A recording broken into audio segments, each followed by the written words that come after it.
সকালে রোজির ঘুম ভাঙেনি। মেড এসে বড় থাই গ্লাস থেকে পর্দাটা সরাতেই এক ঝলক রোদ এসে রোজির মুখে পড়ে। রোজি চোখ মুখ কুঁচকে নেয়, কেননা হঠাৎ করে তার চোখে রোদ পড়েছে। চোখ মুখ কচলাতে কচলাতে রোজি উঠে বসে আশেপাশে তাকায়, দেখে মেড দাঁড়িয়ে আছে। রোজি কিছু না ভেবে উঠে দাঁড়ায়, আড়মোড়া ভাঙে এবং ওয়াশরুমে চলে যায় ফ্রেশ হতে। প্রায় 15 মিনিট পর রোজি বের হয়। ততক্ষণে মেডটি ব্রেকফাস্ট নিয়ে আসে। রোজি ঘরে বসেই ব্রেকফাস্ট করে নেয়। ব্রেকফাস্ট ছিল ফ্রুট মিক্স আর হেলদিভাবে white sauce with pasta. Breakfast করে রোজি রুমে একটু পায়চারি করে, কিন্তু রোজি একটা কথা চিন্তা করছে যে যেই লোক তার জন্য এতটা পাগল, এতটা মাতোয়ারা, সেই লোক কিছুদিন যাবৎ তার সাথে কেমন ব্যবহার করছে এবং রোজিকে অন্য ঘরে রেখেছে, তার সাথে রাখছে না। রোজির ইদানিং রাত্রে ঘুমাতে খুবই কষ্ট হয়, কারণ সে নিলয়ের বুক ছাড়া ঘুমাতে পারে না। খালি আশপাশ ফিরে, কিন্তু ঘুম চোখে হানা দেয় না। সে আর কিছু না ভেবে রুমে বসে থাকে। এদিকে নিলয় নিজের মতো কাজ করছে। রোজির উপর তীব্র রাগ থেকে তারই এড়িয়ে চলা। নিলয় আজ সারাদিন নিজেকে কাজের মধ্যে ডুবিয়ে রাখে, যেন রোজির সামনে যেতে না হয়, রোজিকে যেন তার মনে না হয়। এমনি এমনি চলে গেল অনেক দিন। সেদিন রাতে রোজি একটু ফ্রেশ হয়, নিজের চুলগুলো বাঁধছে অন্যমনস্ক হয়ে, আর গুনগুন করছে। এমনি রোজির শারীরিক এমন মানসিক মন মানসিকতা একদমই ঠিক নেই। এমন সময় নিলয়ের আগমন হয় রোজির রুমে। নিলয় এসে রোজিকে এতটা পরিপাটি দেখেই রেগে যায়, কেননা নিলয় এখন রোজির কাছে আসে না।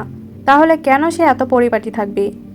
রোজি নিলয়কে খেয়াল করেনি, নিজের মতো গুনগুন করছে আর চুল বাঁধছে। নিলয় হঠাৎ করে রুম থেকে একটি কেচি নিয়ে রোজির সামনে যায়। সে রোজির কোমর ছুঁই ছুঁই চুলগুলো মুঠো করে ধরে ক্যাচ করে কেটে দিল। কিছু কাটার শব্দে রোজি কিছুটা ভেবাচেকে খেয়ে গেল। রোজি ভাবছে কি কাটলো, কিসের শব্দ হলো। হঠাৎ সে আয়নার দিকে তাকালো, দেখলো নিলয় অগ্নিমূর্তি হয়ে রক্তবর্ণ চোখ নিয়ে তাকিয়ে আছে তার দিকে। রোজি কিছুটা হকচকিয়ে গেল নিলয়কে দেখে। এতদিন পরে লোকটা তার সামনে এসেছে। রোজি তো নিলয়কে দেখা মাত্রই পেছনে ফিরল, দেখলো নিলয়ের হাতে অনেকগুলো চুলগুলো এখনও বেনুনি করা অবস্থায়। এটা দেখে রোজির প্রাণ যায় যায় অবস্থা।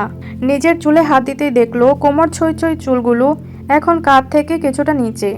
রোজি ধপ করে নিচে বসে পড়ল আর চিৎকার শুরু করলো, কি করলেন, কি করলেন আপনি? আল্লাহ! নিলয় বলল, হা হা হা, কষ্ট হচ্ছে? রোজি বলল, আমার এত শখের চুল।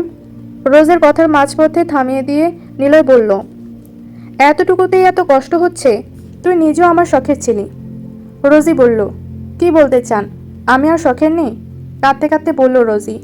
নিলয় বলল, না। রোজি বলল, আমি পুরনো হয়ে গেছি তো? বলার আগে নিলয় খপ করে রোজির চোয়াল চেপে ধরে। নিলয় বলে, কি বললি, আবার বল। রোজি কিছু বলছে না দেখে নিলয় রোজির হাত পেছনে মুচড়ে ধরে। রোজি বলে, ছাড়ুন, ছাড়ুন আমায় নিলয়। চুপ, আমার সাথে এমন করার আগে মনে ছিল না এর ফলাফল কেমন হবে? রোজি বলল, দরকার নেই জানার, আপনি নিজেও। নিলয় রোজির হাত আরও জোরে চেপে ধরল। রোজি চিৎকার করে উঠল, প্লিজ ছাড়ুন। নিলয় বলল, এত বড় অপরাধ করে এত দেমাক তোর? রোজি বলল, আপনি কি খুনি, মিথ্যাবাদী, চরিত্রহীন? নিলয় বলল, শার্লি ধান্দাবাজ, কি বললি? বলেই রোজিকে ঘুরিয়ে দিল এক থাপ্পড়। রোজি বিছানায় পড়ে গেল। নিলয় তাও থামল না, রোজির উপর উঠে ওর গলা চেপে ধরল। নিলয় বলল, আমি খুনি, মিথ্যাবাদী মানলাম, কিন্তু তুই চরিত্রহীন না। বহু কষ্টে রোজি নিজেকে নিলয়ের কাছ থেকে নিজেকে ছাড়ায়। দুজনে উঠে দাঁড়ায়। সেই মুহূর্তে রোজি চিৎকার করে বলে, আপনি চরিত্রহীন। নিলয় বলল, চরিত্রহীন তুই? নাগরের জন্য সাজছিস, নিজেকে পরিপাটি করছিস। বলেই রোজিকে ধাক্কা মেরে চলে যায়।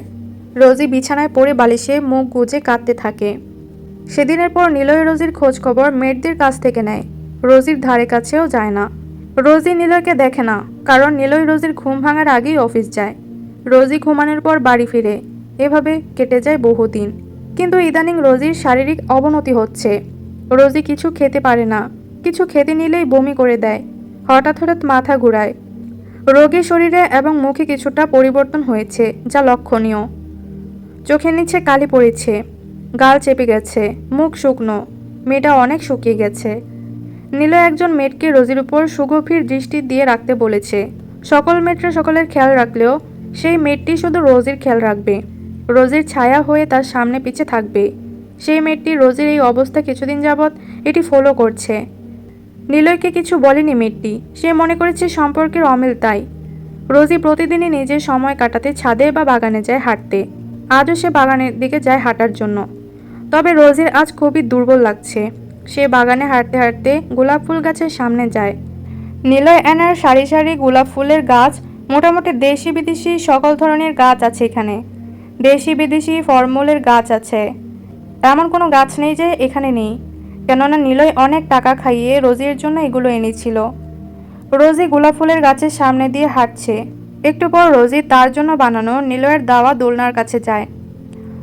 অতীত এই বাড়িতে আসার পর রোজি বলেছিল বাগানে কিছু গাছ এবং দোলনা বানালে খুবই ভালো হয়, তাই না? নিলয় বলে, কেন, তোমার কি দোলনা পছন্দ?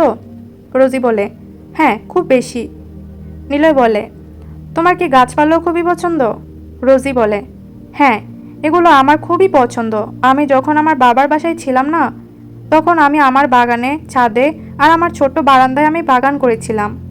নিলয় বলল, আচ্ছা ঠিক আছে, আমি তোমার জন্য দোলনা এবং দেশি বিদেশি সকল ধরনের ফুল ফলের গাছ লাগাবো, হ্যাপি?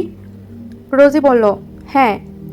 বলেই টুপ করে নিলয়ের গালে কয়েকটা চুমু খেয়ে বসলো। সেদিনই নিলয় রোজির দোলনা গাছপালা লাগিয়েছিল।